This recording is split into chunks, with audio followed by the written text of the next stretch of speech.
คันนี้จะแพ้ได้เพื่อจะเชื่อมไฟฟ้าได้จนแล้ว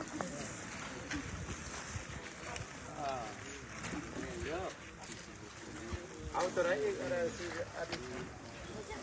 บักบัวอะไรเอาอันนี้การ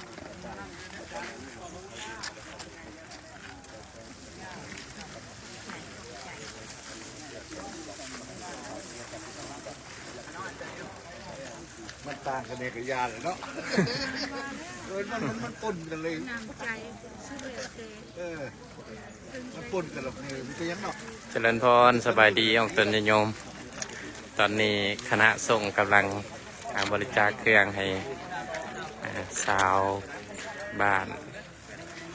หลวงน้ำทาอยู่หลวงน้ำทาเนาะตอนนี้ก็ย้ายไปได้ครึ่งหนึ่งละ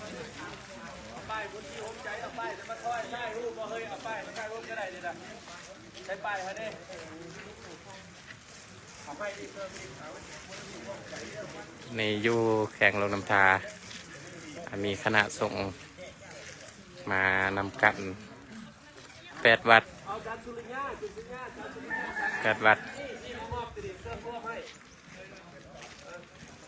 นำพาโดยพระอาจารย์ปริญญาเอกดาวเสด็จเลิศมณีนำพาคณะส่งมาบริจาคเครื่องอยู่ที่วัดอย่างวัดเมืองเนื้อวะวัดเวียงเนื้อคณะทีมงานแล้วก็มีคณะสงฆ์วัดไม้โศกคำวัดอามรแล้วก็คณะสงฆ์วัดพงจูมวัดแสงสว่างวัดสัมคีแล้วก็วัดโนนสวรรค์น้ำใจบ่ทั่วบ่ถึงกระตามในจิตใจของพ่อแม่ครูบาอาจารย์ที่มาจากนครหลวงเวียงจันทร์นั้นแต่โม่เป็นสิ่งน้อยก็ขอให้ทางคณะบ้านทางของเป็นโยมบ้านเมืองเหนือของเขาได้รับเอาเพื่อเป็นต้มเป็นไส้เนี่ยเป็นไส้จะเป็นเศรษฐีเลยกินข้าวกินขนมก็จะเป็นเศรษฐีเด้อเศรษฐีมันมีเงินล้านนะอย่าไปกินหลายอย่างเบาหวานความดันขึ้นนะเอาน้อยเอาประหยัดเอานะตีดังเอาเด้อยังไงมียังสัมภาษณ์ก็มีโทรภาพมีสัมภาษณ์บ้านเมืองเหนือว่าเดินสัมภาษณ์ในบ้านสัมภาษณ์ในบ้านวันไหนข้าพเจ้านำในบ้านเมืองเหนือสู่ข้าวภูมิใจขอขอบใจคนที่ร่วมใจคณะสงฆ์มาจากคนรู้จักขอเด้อจะว่าเป็นเรื่องความใจว่าจะใส่สภาพบ่ข้าวโทรภาพได้เจริญพรนกตัวนิยมตอนนี้คณะสงฆ์กำลังบริจาคเครื่องให้ออกตัวนิยมแข่งลงน้ำทาเนาะตอนนี้อยู่ที่วัดเวียงเนื้อบริจาคเครื่องให้แก่สาวลงน้ำทาผู้ที่ถืออุทกภัยไฟน้ำท่วมนะยืนเที่ยงคนเลยใกล้ๆคนจะเห็นภาพ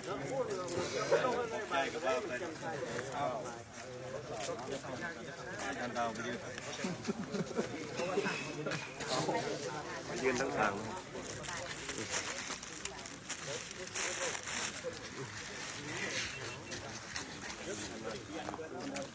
รัดลงก้อนนั้นมันมีช่องบ้าน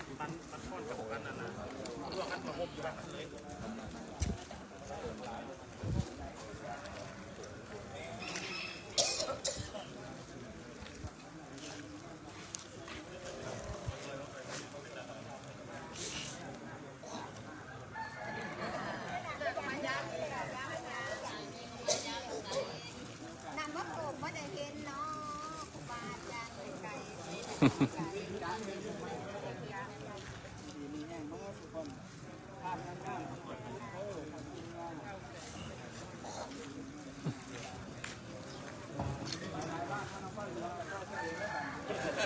ประสบภัยเอง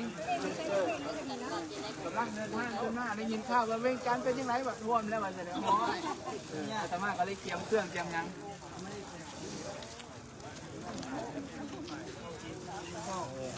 คนมาไล่คุณเลยดู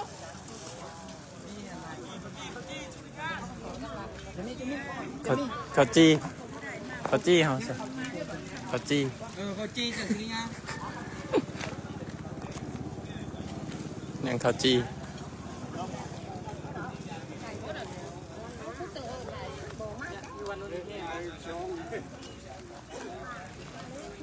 ก็เขาที่ใส่โทรศัพท์มาหนา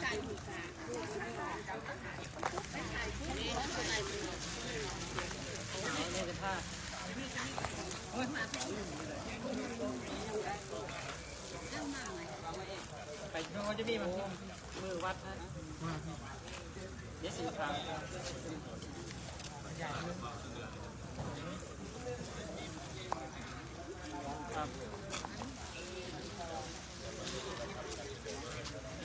วันที่เพื่อ ตอนนี้กำลังสัมภาษณ์ในบ้านเพื่อน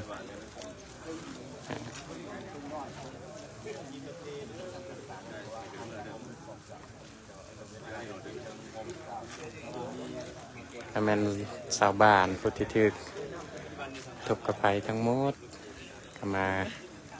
รับเครื่องบริจาคนำใจจากออกตนนิยมผู้ที่ได้ร่วมโมทนาบอกว่าจะเป็นข้าวสารอาหารแห้งเป็นเครื่องนุ่งห่มโมทนาทางผ่านบัญชีครูบาอาจารย์เป็นกระไดมาให้ฮอดให้ถึงเป็นนิยมฮอดได้หลายเนาะมันจะพูดได้หลาย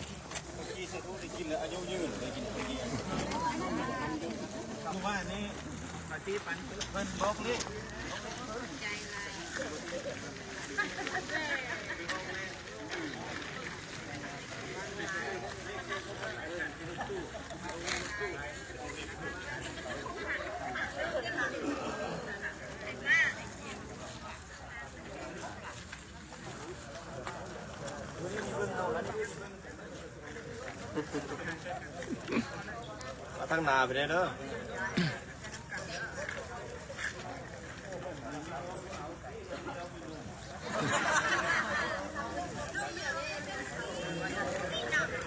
ต้องมีน้ำ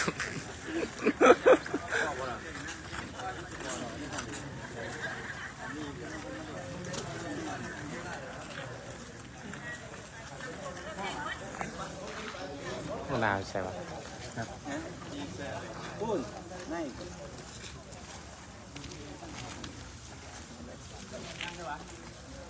อาจารย์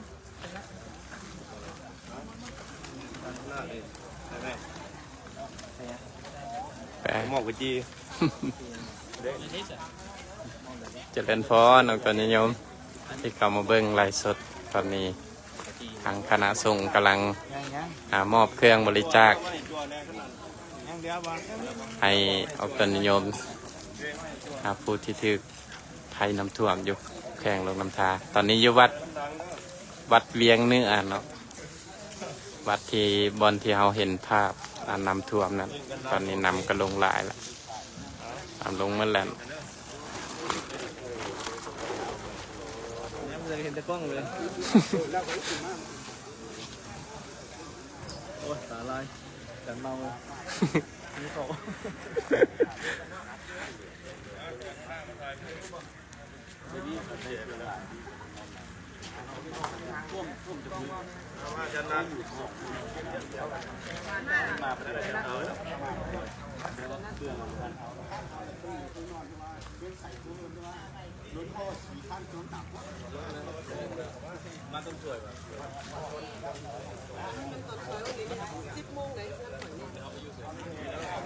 ถ่ายน้ำได้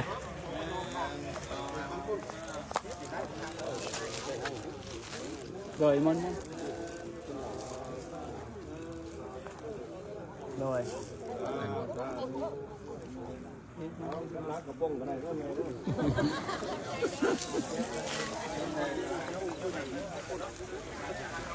สบายดีแม่คำพรย้อยสายคำที่เข้ามาเบิ่งไลฟ์สดแม่ณไพบูลย์แม่ลุ่มโคนาวังสบายดีเด้อตอนนี้กำลังย้ายเครื่องสบายดีครูแสงแก้ว ตีน อาจารย์จะใส่อาจารย์ไปใส่แล้วดูแสงแก้ว วงมิไซ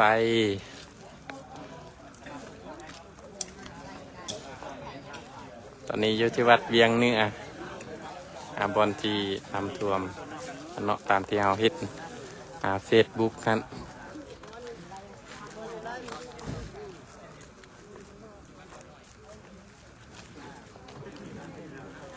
คือว่านำนี่ขึ้นสูงหลายเนาะประมาณเพียงสะดือคือแหละ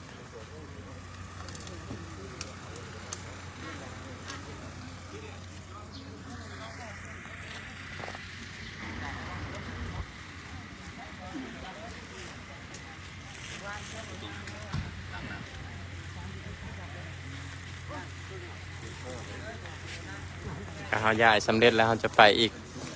บอลหนึ่งเนาะให้อีกหลายบอลเครื่องคณะสงฆ์ได้ขนควายมาก็ได้หลายเนาะได้2 ตู้คอนเทนเนอร์แล้วก็ย้ายไปแล้วจำนวนหนึ่ง2 คันรถทหาร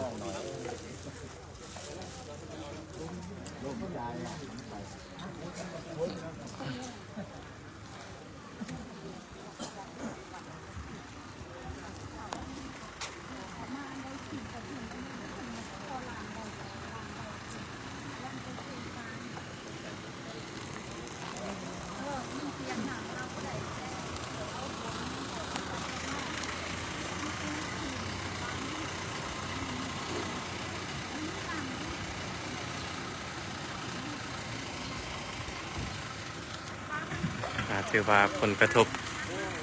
ครั้งนี้ก็เสียหายหลายอย่างสาการฟังขององค์ตนโยมถือว่าชัดสาว่าสิ่งนี่ก็ลมหายตายจากไปละแล้วกันเพราะว่าจะเป็นเอกสารต่างๆเอกสารสำคัญก็ถึกนำเป็นไทยเอกสารเปลือยได้เนาะหรือว่าเอกสารสำคัญก็เสียหายแล้วก็เครื่องปลูกของฝั่งนั้นแล้วก็ถึกนำท่วมไปเนาะ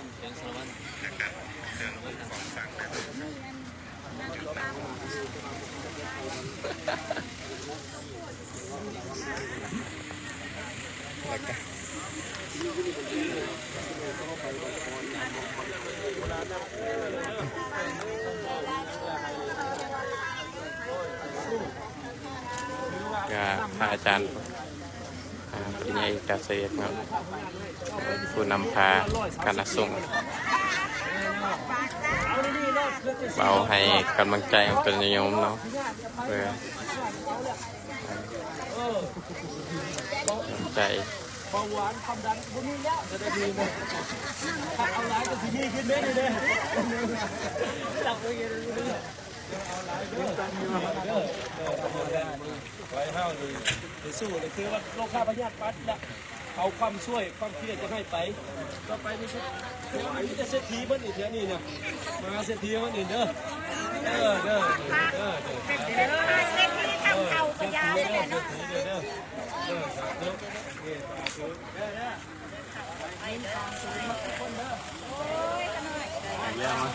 เมื่อวานนี่ก็เป็นไรไม่สร้างมาเก่งเรื่องเด้อเบิ่งมัดเบิ่งมาเด้อเมื่อวานนี้องค์ครึ่ง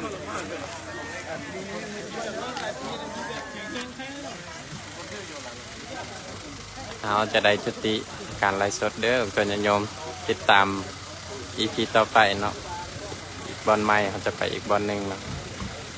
ขอยุติไลฟ์สด